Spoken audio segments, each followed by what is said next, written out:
When David was 7 years old, he had an experience that would haunt him for the rest of his life. It was a warm summer night, and he was playing in his backyard when he saw it, a bright light in the sky, hovering silently above the trees. Before he could call for his parents, the light engulfed him, and everything went black. When David woke up, he was in a strange, sterile room. The walls were smooth and metallic, and the air smelled like ozone. He couldn't move, his body was paralyzed, but his mind was fully awake.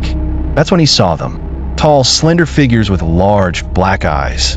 They surrounded him, their movements precise and mechanical.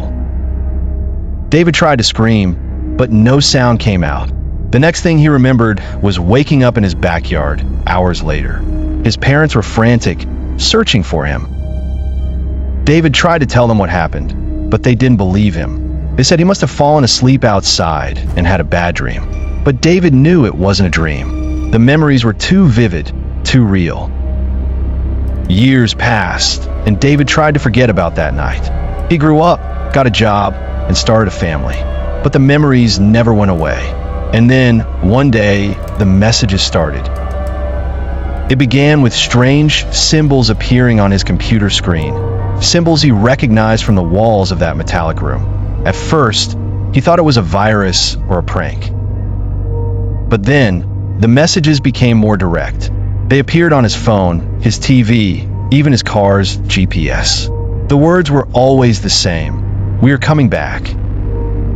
David tried to ignore it, but the messages kept coming. He started hearing whispers in the middle of the night, faint and unintelligible, but unmistakably alien. He would wake up with strange marks on his body, scars he couldn't explain. And then, one night, he saw them again. He was lying in bed when a bright light filled the room. The same light he had seen as a child.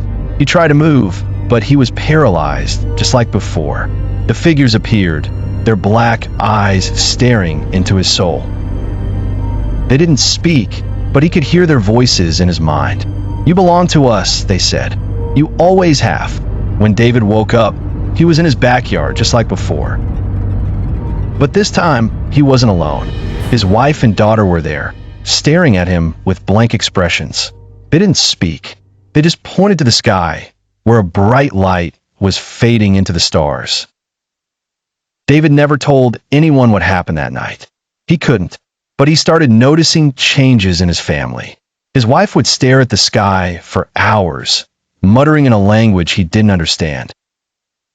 His daughter began drawing strange symbols, the same symbols from the messages.